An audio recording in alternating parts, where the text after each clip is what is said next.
if somebody walks into a grocery store or into a restaurant where there's a fancy wine list, or you stand in front of the wall of wines at a grocery store, then people are often intimidated. But that shouldn't really be the case. You should really see yourself as a kid in a candy store.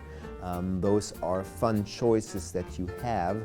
Just pick something, just go for something. Pick something you haven't tried before. Pick something that looks either funny or comes from a faraway place or comes from a local place.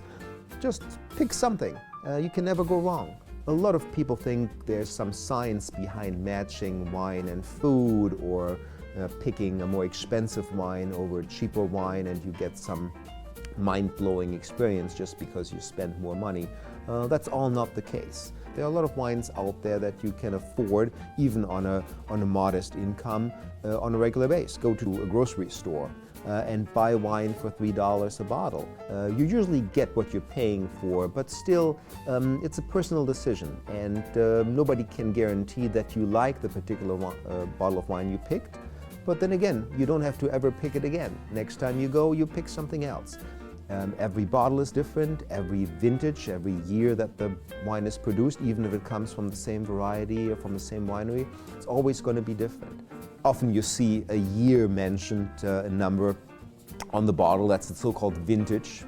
That's the year the grapes were grown, the season the grapes were grown. So that vintage year is an indication how young or old the wine is, and it's a good indication of when you should drink that wine.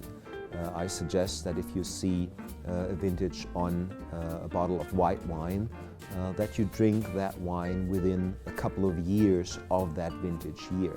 Red wine is usually good for 3, 4, 5 years that you can enjoy it. Usually the wines that the winemaker puts on the market are ready to be drunk, to be consumed, and to be enjoyed. It's a personal preference that you're satisfying when you pick a bottle of wine. You have your own taste, and that's what it is. So picking your wine with a particular dish, all the options are on the table. The same is true for serving wine warm or cold, or in any particular fashion or in any particular order.